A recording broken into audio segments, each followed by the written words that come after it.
wabarakatuh. Selamat datang di podcast Fakultas Hukum Universitas Pancasila di Sersan Serius Tapi Santai. Balik lagi sama aku Dinda Fiani.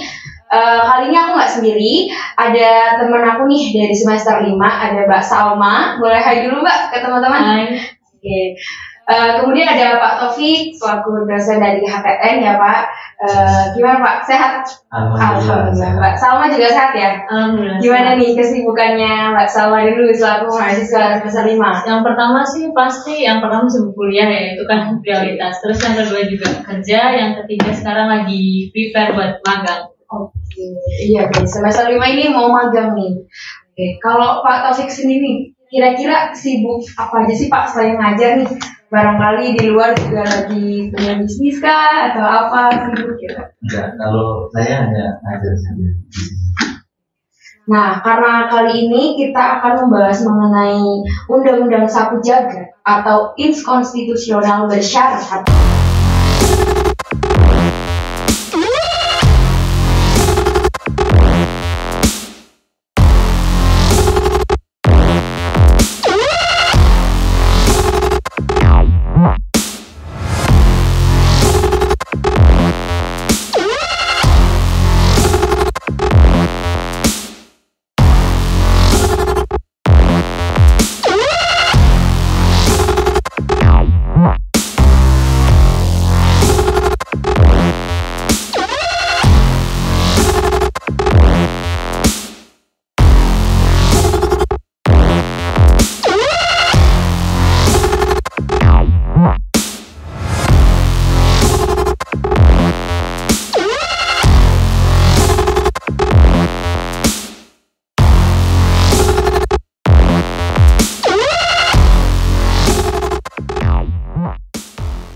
Materi ini sering diperbincangkan kemarin-kemarin ya, sempat viral. Apa sih itu inkonstitusional bersyarat? Apa sih Undang-Undang Sapu Jagat, maksudnya apa? Nah, kali ini kita akan kupas tuntas mengenai inkonstitusional bersyarat.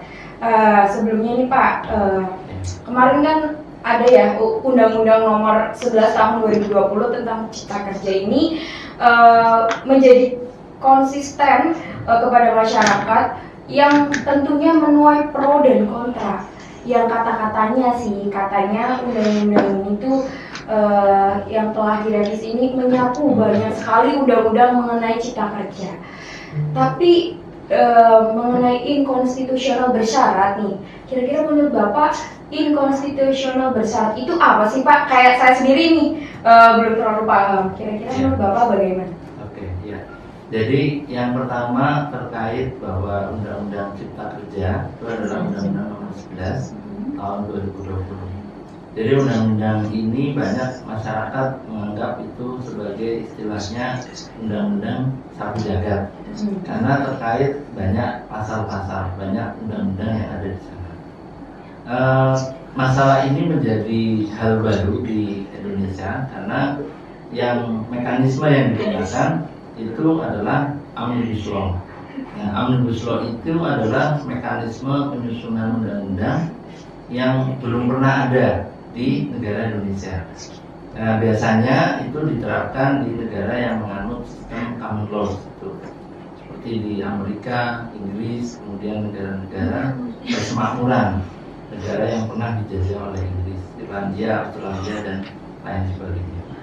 Kemudian yang kedua, terkait dengan Undang-Undang Cipta Kerja ini, ciri khasnya seperti ciri khas dari Undang-Undang Omnibus Law. Di situ multisektor, artinya banyak sektor-sektor yang terkait dengan itu. Misalnya terkait dengan masalah lingkungan hidup, terkait dengan masalah investasi, kemudian terkait dengan masalah administrasi pemerintahan. Dan banyak sekali, bahkan kalau diurai lebih panjang lagi itu ada 11 klaster di situ. Nanti mungkin uraiannya ada masalah investasi, masalah lingkungan hidup, kemudian masalah lahan untuk pendirian dan lain sebagainya. Nah, yang menjadi menarik adalah pasal undang-undang ini banyak sekali, ada lebih dari 100 ya, kurang lebih itu. Tapi proses penyusunannya sangat cepat. Jadi memakan waktu hanya 3 bulan kalau tidak salah. Sementara kalau kita melihat kinerja penyusunan undang-undang di legislasi kita, itu dalam setahun itu tidak nyampe 100. Dalam satu periode legislasi, kan itu ada 5 tahun, itu tidak nyampe 100. Tapi ini dalam waktu 3 bulan, ini sudah bisa menghasilkan 100 lebih undang-undang. Ini yang kemudian dianggap sebagai undang-undang sapu jagat. Nah, namun itu menjadi menarik ketika kemarin di CR kan ya, diragukan di MK, itu dianggap sebagai inkonstitusional bersyarat. Nah, apa itu inkonstitusional bersyarat?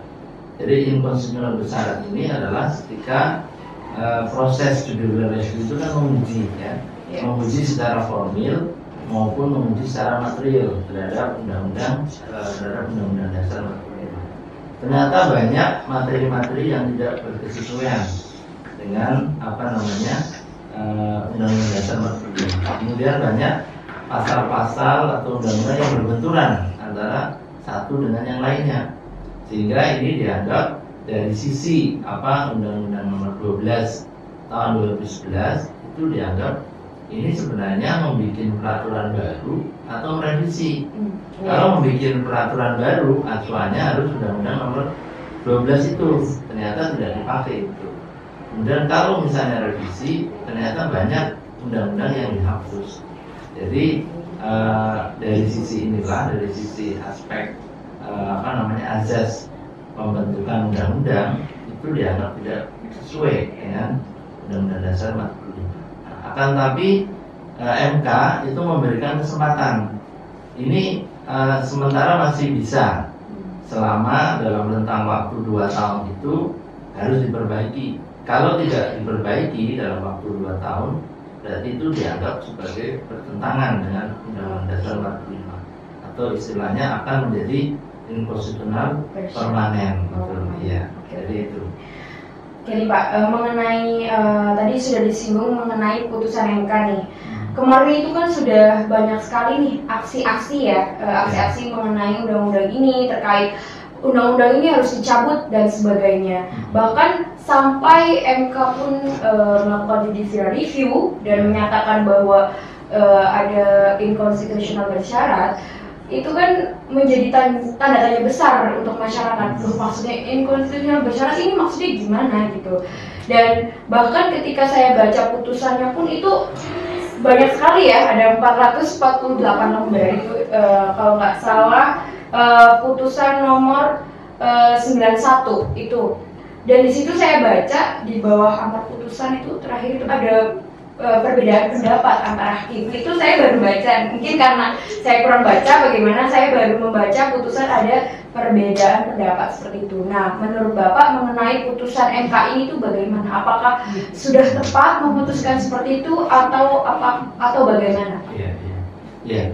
Kalau saya pribadi dan sebagai akademisi itu melihat dalam penyusunan satu undang-undang itu harus menganut azas-azasnya. Azas itu kan ada kejelasan tujuan, kemudian kepastian hukum ya, kemudian pemanfaatan. Nah, dari sisi azas kejelasan tujuan, ini sebenarnya tujuannya untuk apa? Nah, sebelum dibuat penyusunan atau perencanaan undang-undang ini, sebenarnya beberapa kelompok masyarakat, terutama organisasi masyarakat yang terbesar di Indonesia, yaitu Muhammadiyah dan Nahdlatul Ulama, itu sudah memberikan masukan-masukan bahwa banyak masyarakat yang tidak diakomodir di situ, sehingga nantinya dikhawatirkan akan menimbulkan bias ketika diujikan. Dan ternyata itu benar gitu. Bahkan dari sisi buruh itu juga banyak yang bertentangan karena tidak dilibatkan dalam perumusan itu.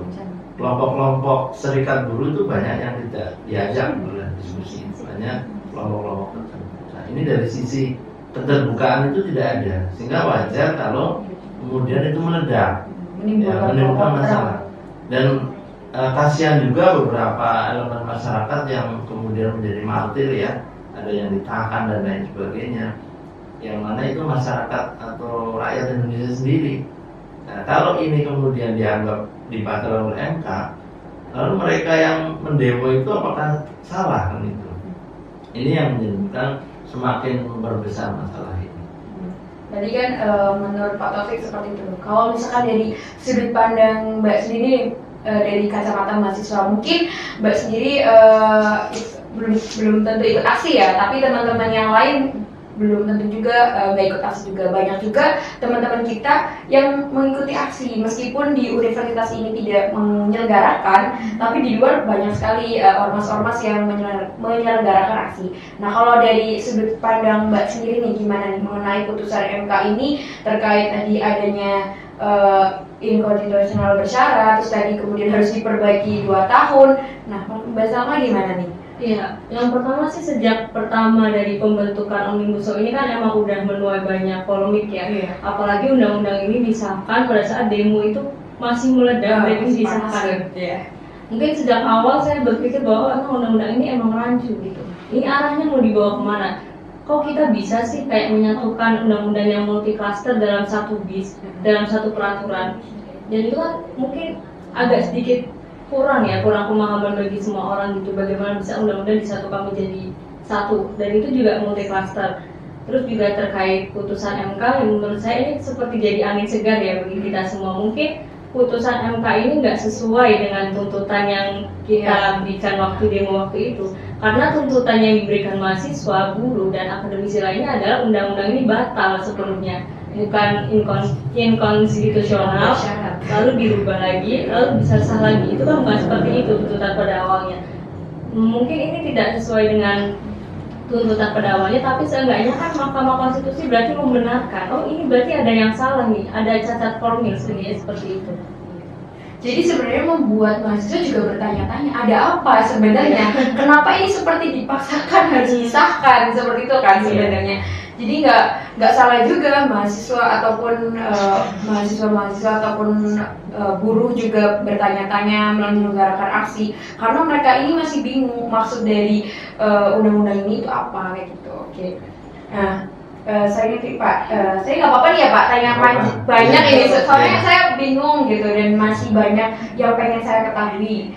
Nah, kalau dalam amar putusan inkonstitusional bersyarat menyebutkan bahwa undang-undang ini kan cacat formil. Nah, tetap putusan itu menyatakan Undang-Undang Nomor 11 Tahun 2020 masih berlaku sampai dilakukan perbaikan selama 2 tahun. Dan menyebabkan putusan ini bersifat ambiguitas. Nah, menurut Bapak benar nggak sih putusan ini bersifat ambiguitas? Ya, jadi ini nanti akan mengajarkan masyarakat, memberikan edukasi kepada masyarakat untuk tidak menghargai undang-undang dasar. Kemudian yang kedua, negara kita itu negara hukum. Artinya apa? Artinya segala ketentuan, apalagi menyangkut pembentukan perundang-undangan. Undang-undang itu sifatnya strategis, sifatnya itu semua menerima dampaknya. Jadi kalau aturan-aturan itu tidak dipakai atau dalam penyusunan peraturan perundang-undangan itu tidak mengacu kepada azas-azas yang ada, itu proses kenegaraan itu digampangkan.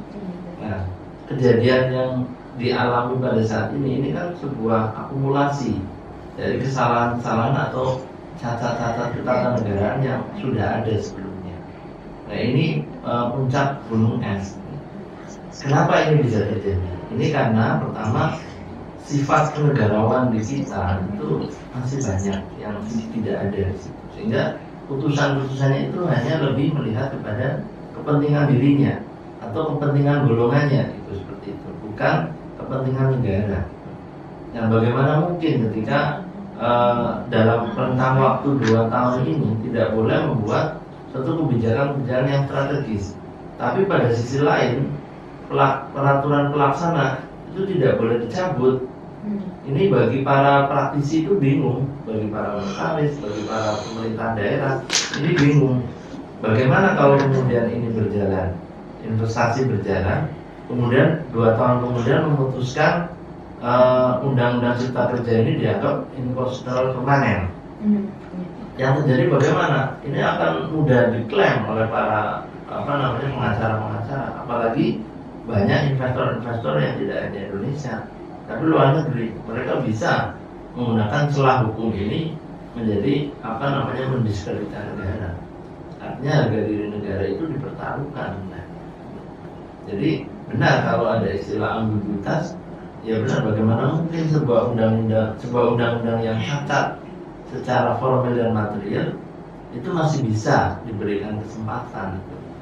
Ini yang menyebabkan banyak pakar maupun akademisi itu juga sama-sama ambigu juga. Tidak ada pernyataan yang sama itu. Ini yang membingungkan masyarakat juga.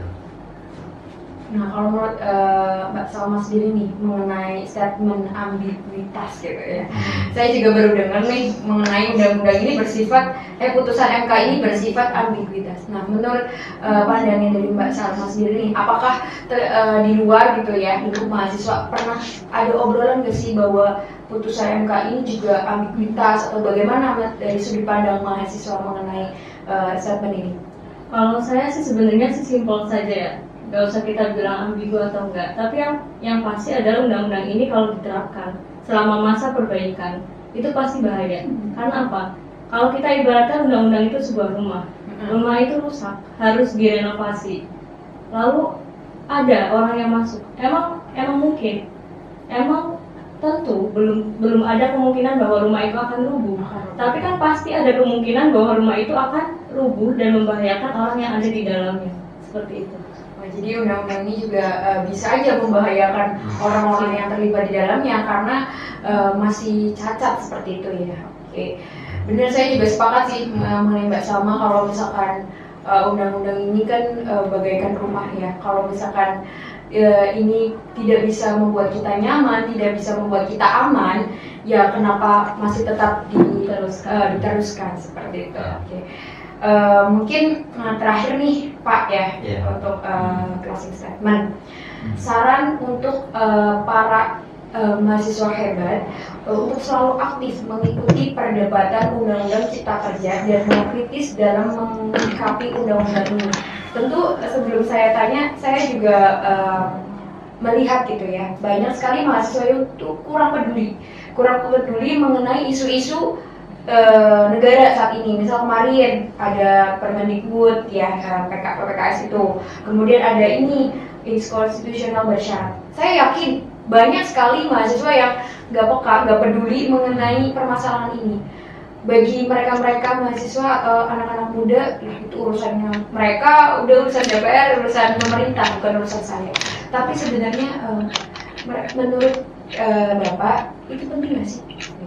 Sangat penting sekali, karena undang-undang cipta kerja ini adalah semacam rumah bagi para calon sarjana kita, karena di situ menyangkut aspek hak asasi manusia. Bagaimana seseorang atau calon lulusan sarjana kita itu akan mendapatkan rumah kerja yang baik. Ini menyangkut regulasi. Bagaimana mungkin, apakah nasib kita ke depan tenaga kerja harus sistem kontrak diperpanjang dan lain sebagainya. Ini masa depannya akan semakin tidak jelas. Maka saya sebagai seorang akademisi mengharap para mahasiswa aktivis untuk selalu memantau terus perkembangan ini. Ini kemarin memang beberapa rektor diajak untuk bisa menyelesaikan ini secara cepat. Akan tapi jelas ada kepentingan besar di situ yang mempertaruhkan negara di situ dan mempertaruhkan masa depan anak-anak bangsa. Maka dari itu para akademisi mahasiswa harus terus mengawal program ini, undang-undang cipta kerja ini, apakah akan berakhir dengan baik atau tidak. Harus tetap kritis, harus tetap jangan sampai lengah. 2 tahun itu waktu yang pendek. Bagaimana kalau kemudian undang-undang ini diperbaiki dalam waktu cepat, ada kepentingan lobby di sana, atau masa depan anak-anak kita, generasi masa depan kita itu ya, mahasiswa dan lain sebagainya, mengalami satu kondisi tentang dunia kerja yang suram, lebih menguntungkan kepada para pemilik muda. Jadi sebenarnya kalau undang-undang ini tuh penting banget ya untuk anak-anak muda yang apalagi mahasiswa yang bentar lagi mau lulus, itu penting banget Jadi jangan karena kita masih mahasiswa, kita masih anak muda, lalu nggak peduli mengenai isu-isu seperti ini. Apalagi isu seperti ini kan menyangkut masa depan kita juga. Nah, kalau menurut Mbak Salma sendiri nih, gimana sih caranya biar tetap aktif dan mau kritis mengenai perdebatan-perdebatan seperti ini? Dan menurut Mbak Salma sendiri, benar nggak sih banyak mahasiswa yang kurang peduli dan apa alasannya kira-kira? Ya, memang betul ya, masih kurang kepedulian dari mahasiswa tentang undang-undang ini. Dan yang seperti kita tahu bahwa mahasiswa itu emang loncengnya demokrasi ya. Iya benar. Karena kalau kita bicara soal orang lain, soal buruh, masyarakat biasa kan mereka nggak tahu, mereka nggak belajar, mereka nggak tahu sistemnya, nggak tahu regulasinya, nggak tahu sistematikanya seperti apa. Kita di sini sebagai mahasiswa, kita diajari gimana sih caranya membuat undang-undang yang baik dan benar sesuai dengan regulasi. Nah, di sini memang mahasiswa memerankan peran yang sangat aktif ya seharusnya. Kalau dibilang mahasiswa kurang berpartisipasi, ya memang masih banyak mahasiswa yang kurang berpartisipasi. Nah, yang penting saran saya bagi mahasiswa yang lain, sepertinya kita harus mengawal gitu. Kalau emang undang-undang ini harus diperbaiki, ya memang harus kita perbaiki. Dan kita juga harus ikut setiap proses step by stepnya seperti apa. Karena di hukum itu berlaku satu asas yang namanya fiksi hukum. Ya, pemerintah bodoh amat ada urusan, saya nggak tahu undang-undang ini udah keluar, kan fiksi hukum. Masyarakat dianggap tahu bahwa hukum itu sudah ada. Keren banget nih ya obrolan kali ini, singkat tapi sangat dalam gitu ya. Sedikit closing statement nih Pak sama Mbak Salma. Kira-kira apa sih pesan-pesan buat teman-teman mahasiswa nih, pesan-pesan terakhir mengenai boleh terkait perkuliahan atau terkait undang-undang cipta kerja ini ataupun yang lain. Boleh biar teman-teman di sini selalu meskipun saya nggak paham mengenai undang-undang ini, tapi setidaknya saya mau belajar kayak gitu. Ya, saran dan harapan ya saya sebagai seorang dosen kepada mahasiswa, budayakan literasi. Literasi itu tidak hanya membaca buku, tapi juga membaca situasi-situasi yang ada di masyarakat. Momentum mahasiswa itu luar biasa. Orang berdemo, orang boleh apapun itu, ini wadahnya mahasiswa. Tidak ada kepentingan apapun di sana. Dan yang kedua, momentum mahasiswa itu harus dimaksimalkan. Jangan sampai kesempatan menjadi mahasiswa ini dilewati begitu saja. Budayakan literasi, aktif di berbagai organisasi, dan aktif serta kritis di kampus maupun di masyarakat. Itu pesan dari saya. Kalau dari Mbak Salma sendiri nih, gimana kira-kira? Ya, pesan dari saya untuk mahasiswa, kalau ingin mengkritisi sesuatu, yang pertama ya kita juga harus lihat dari dua sisi ya, nggak harus dari sisi yang merugikan, tapi kita coba lihat sisi positifnya seperti apa. Terus juga kalau kita ingin melakukan demonstrasi atau aksi-aksi tertentu, kita harus paham nih apa yang akan kita demokan, kenapa kita bisa mendemokan hal tersebut. Jangan hanya demo kita bersuara di depan kantor dewan-dewan, tapi kita nggak tahu apa yang kita bicarakan ya. Berarti ya pada intinya dari sudut pandang mahasiswa sendiri, kalau kita menginginkan demonstrasi harus tentu cara-cara yang benar, tidak anarkis, harus sesuai dengan regulasi yang benar. Dan ketika kita mau mendemonstrasi undang-undang, kita harus tahu apa sih undang-undang itu, tujuannya apa, maksudnya apa. Jangan sampai kita hanya jadi kaum makmum aja, ikut gitu ya. Orang-orang bilang merdeka, orang-orang bilang lawan, nggak boleh kayak gitu. Kita harus melihat dari dua sudut pandang gitu. Mungkin itu aja teman-teman yang bisa kita sampaikan. Sebelumnya terima kasih Pak Taufik, Mbak Salma sudah menyempatkan waktunya hari ini. Dan jangan bosan-bosan ya Pak, kalau misalnya kita undang-undang lagi sama Mbak Salma, nanti kita akan bahas materi-materi yang tentunya menarik gitu. Oke, terima kasih buat teman-teman. Wassalamualaikum warahmatullahi wabarakatuh. Waalaikumsalam.